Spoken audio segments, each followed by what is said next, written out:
Assalamualaikum warahmatullahi wabarakatuh. Bapak Ibu, kula niki nggih intinipun sharing ilmu ngoten nggih. Materinipun terkait dengan budaya, seni budaya nggih. Intine pengalaman nggih, pengalaman ngoten. Bapak Ibu sekalian, kula di SMA Muhammadiyah 1 Ponorogo itu pada awalnya itu disuruh untuk mengajar muatan lokal reok. Waktu itu Ponorogo mewajibkan ya, waktu di kurikulum RSBI itu harus ada muatan lokal yang di situ mengajarkan seni budaya lokal Ponorogo, yaitu reok. Nah itu yang kemudian masuk di sekolah itu kula. Nah kebetulan kula kuliah pun jurusan matematika.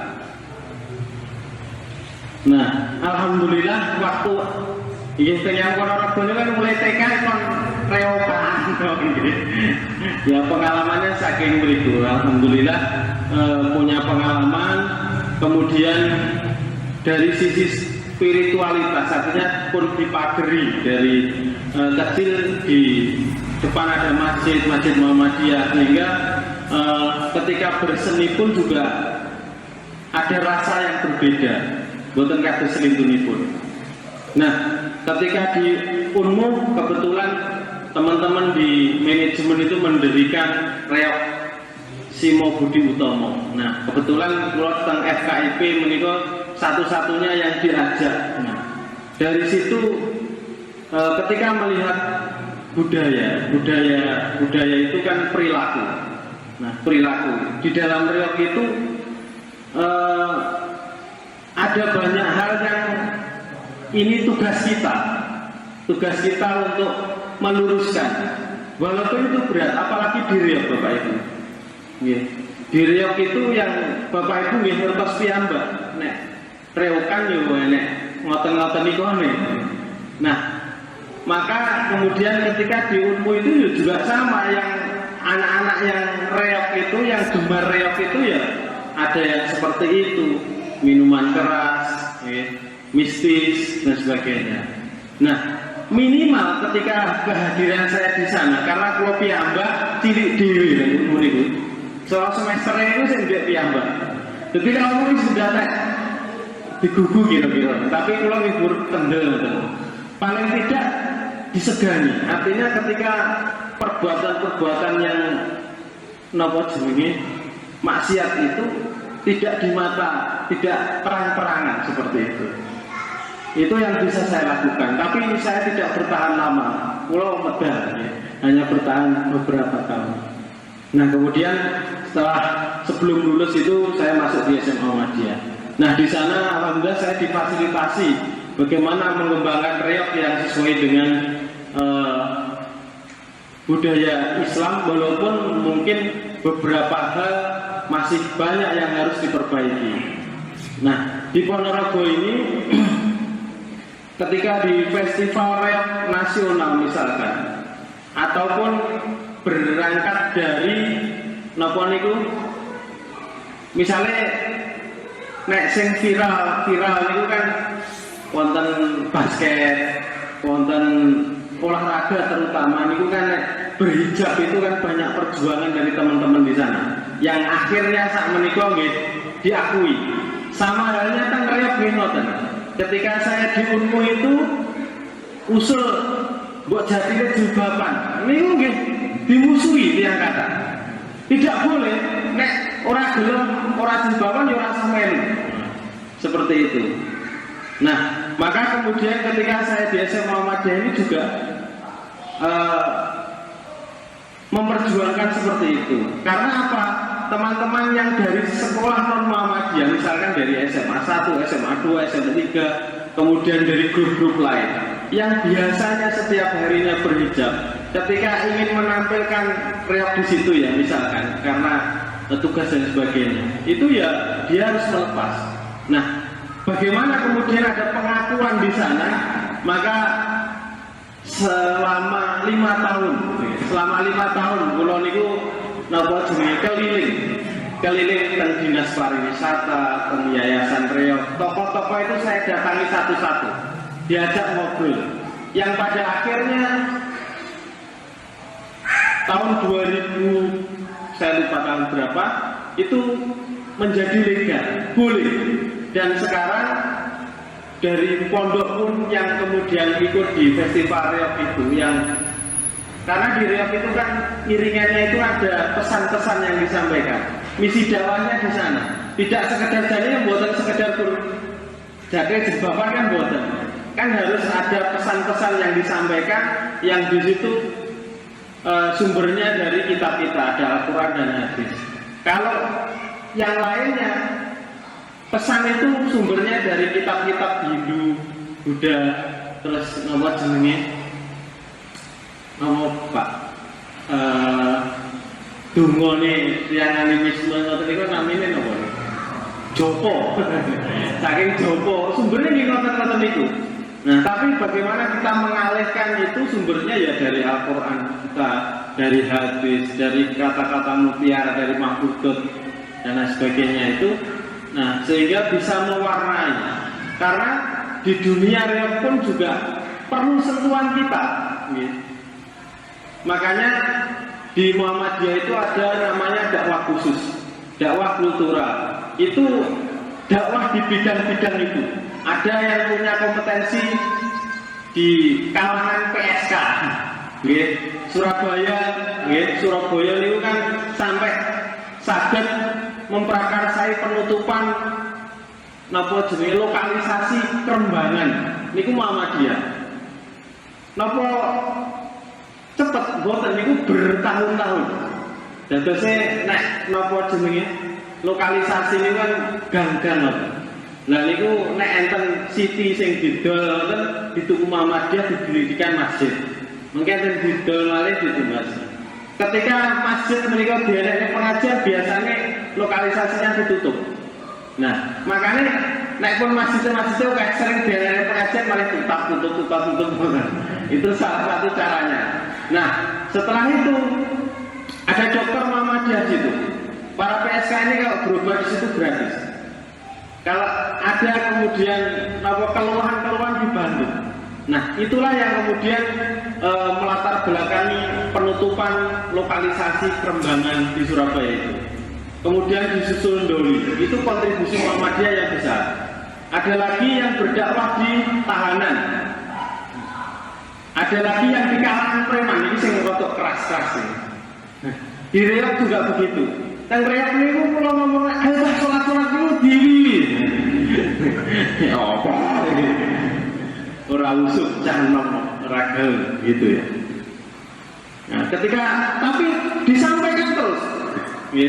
Jadi di Reog itu banyak, kita kan sering ngundang sing apa-apa jenenge pengrawite dari luar sering ngundang. Nah, disitulah saatnya kita ngomong ini tidak ngomongin muridnya, tapi hasilnya ngomongin kabeh.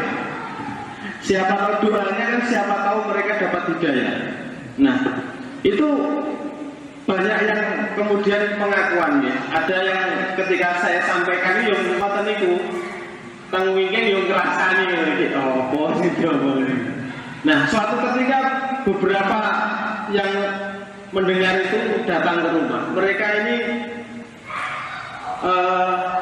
pernah di Malang itu dados napa jenenge tukang pukul mafia. Jadi kemaksiatan nopo pun lakoni. Akhirnya tobat. Ketika tobat ini kemudian goleki kula, padahal yang tahu ngomongi kok bolak-balik niku. Kayak gini ngoten niku wae. Niku diceritane kula jenengan nek anu lho guys. Kayak apa-apa. Nah, itu artinya kita ini kan tugasnya itu berdakwah dimanapun. Kabisane napa nggih niku. Oh niku didakwahkan. Perkara mengke tobat napa mboten niku Gusti Allah kan sing memberikan hidayah. Kita tidak tahu. Ada seseorang niku karena saya atau bukan saya tidak tahu, ini kan Gusti Allah sing ngertos ya. Niku ada orang di luar Ponorogo. Niku seniman juga. Niku ya sholat mboten nate. Wis pokoke klenik dan sebagainya dilakukan semuanya. Sampai nyerawat pirsa nggih. Makme sego putih mboten purun. Niku. Nah. Nyerawat. Nggih tiwul berarti ngoten niku sing berhubungan kali beras mboten purun. Nah, ngoten niku. Kula nek kowe ketemu sekolah dungani mengke nek anu niku wau ngandani bocah niku kabeh krungu wae. Nek gur ngrewokan ya ora salat ya tinggi opo. Rewokane gur ning donya. Di akhirat dhewe opo. Nah, seperti itu. Nah, alhamdulillah saya tuh diceritani temen ini. Yang ini sholat Pak. Jadi pas tengah alun-alun ke panggung pas di sela-sela pentas wayahe kisah ya sholat kisah. Niku dhewe ben ora kenangan kok. Lah bila sing ngomong nang ini kok.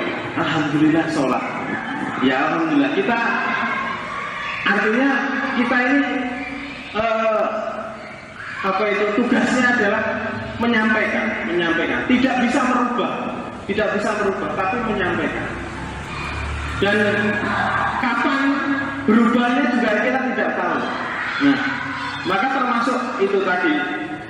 Saya kebetulan begini, nopo jenenge kayak ayat-ayat dan sebagainya itu ya baca, tapi kayak hafal itu banyak sih boten hafal.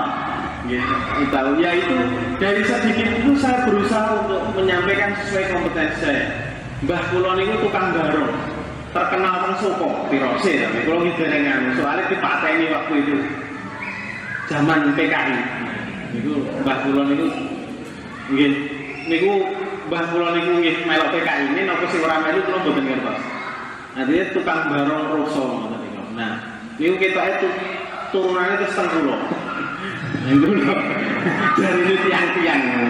Nggih kebetulan kula iki gumun Catherine di teng dunia ya.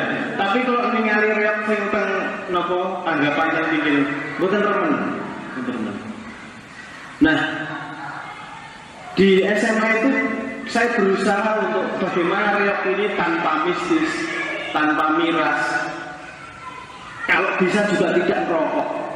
Dan itu harus diberikan contoh. Pulau ini bisa sampai latihan bareng-bareng di duduh nih. Artinya ketika orang sanggih susuk iyo, enak contohnya kan?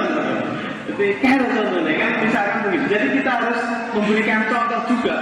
Nah, kemudian tidak minum minuman keras.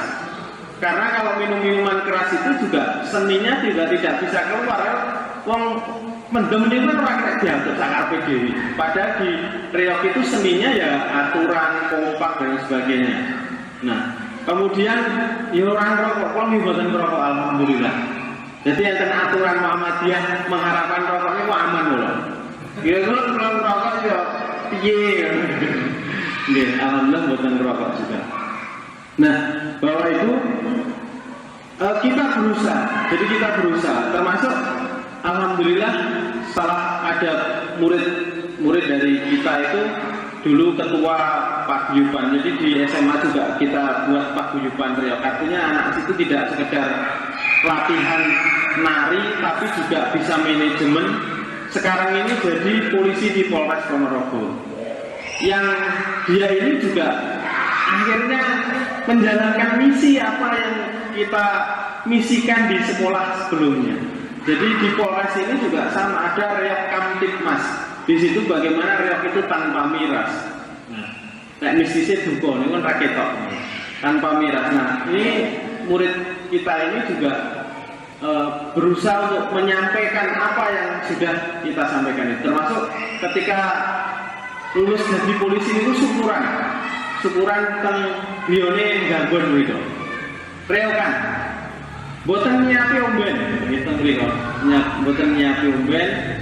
Nah, pada malam sebelum acara, niku kan teng pemuda lingkungan niku badhe diambil gonge. Nggih tabuhan kali di omben-omben. Nah, gonge niku kan pilih nang SMA-mu itu. milih neng sekolahan, arep jawab ora oleh, kok ora minat, negakno lingkungan, bingung. Lah, dereng sampai dijawab. Lah koncone niku arek tabrakan. Jadi kecelakaan dibetot rumah sakit akhirnya gor mboten tamtu ngambil. Niku sing dereng jawab nih. Kira-kira mampu malati ya. Nah, ketika hari-harinya reokan betul tanpa tidak menyiapkan minuman keras, itu penontonnya malah seneng. Termasuk perangkat desa itu datang. Niku kalau biasanya ya reokan itu biasanya kurmoros dulu terus ngalih. Niku sampai selesai karena apa? Ada hal yang berbeda, dan ini juga dicontohkan di sana. Jadi reok itu dengan tidak ada miras itu malah semakin bagus. Artinya bisa dilihat,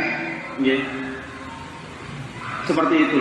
Nah, itu Bapak Ibu mungkin dunia saya beda dengan dunia panjenengan sedoyo yang saya ceritakan. Walaupun mungkin pulau kadang pengen orang reokan itu nate, tapi nomor jenenge dilarang gitu tugas ini gue.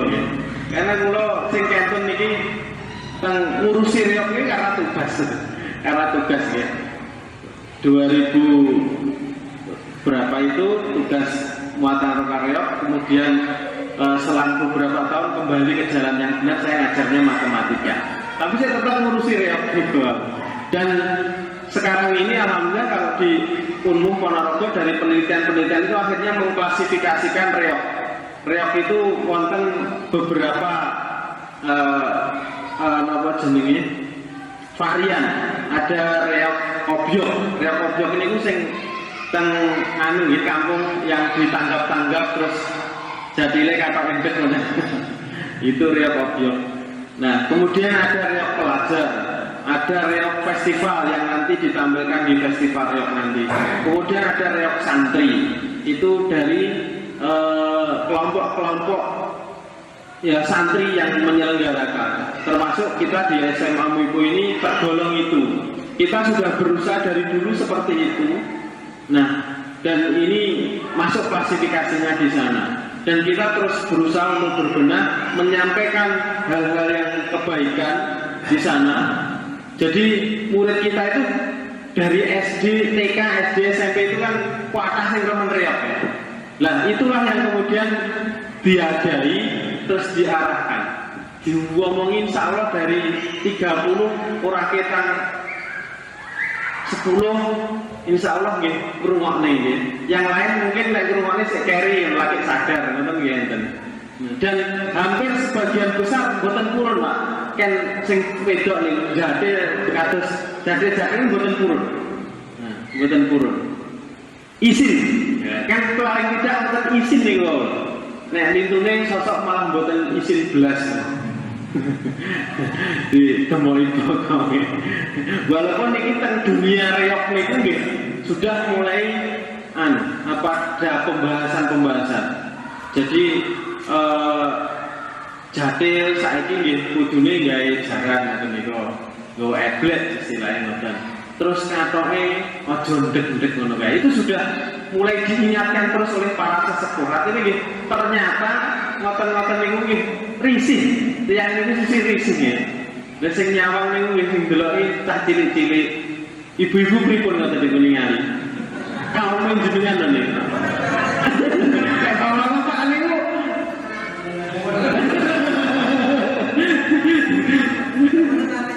mboten nate ningali. Ya alhamdulillah.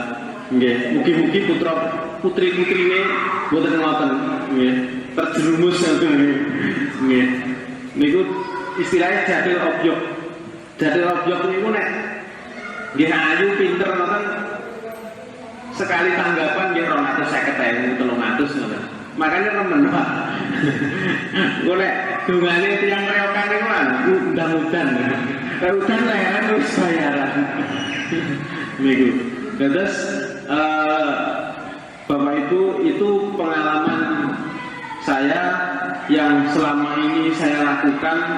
Saya berusaha untuk ya karena kadung nyemplung di dunia ini dunia pereokan ini saya berusaha untuk mewarnai dengan hal-hal yang baik, ya, mewarnai dengan hal yang baik, termasuk besok mengatur ya sholatnya anak-anak itu berusaha kita mengatur. Jadi sebelum make up, wudhu, kemudian bagaimana agar tidak batal itu adalah kewajiban kami untuk mengingatkan sholatnya kapan.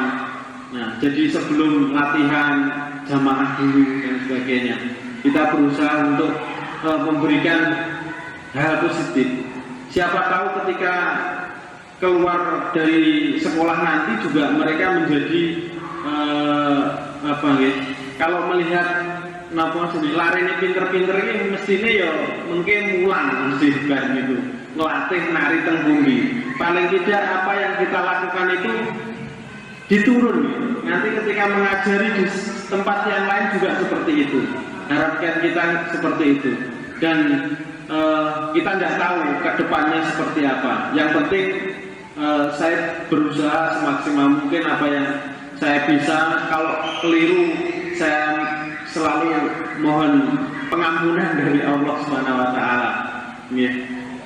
Mungkin itu yang bisa saya sampaikan, tidak sampai setengah 9 ya, kurang 13 menit. Mungkin itu yang bisa saya sampaikan. Saya mohon maaf atas segala kekurangan. Mari kita terus berdakwah, menyampaikan kebenaran sesuai dengan nopo ingkang kita bisa, ya, yang kita bisa. Ingkang bertani maka dengan pertaniannya, yang di dunia bisnis maka dengan bisnisnya, ingkang berdagang berdakwah dengan berdagang dan lain sebagainya. Yang seni seperti saya ya di dunia seni itu karena kenalan ini kadung di seni itu maka harus ada yang mewarnai di sana. Mungkin itu, mohon maaf kalau kurangnya. Assalamualaikum warahmatullahi wabarakatuh.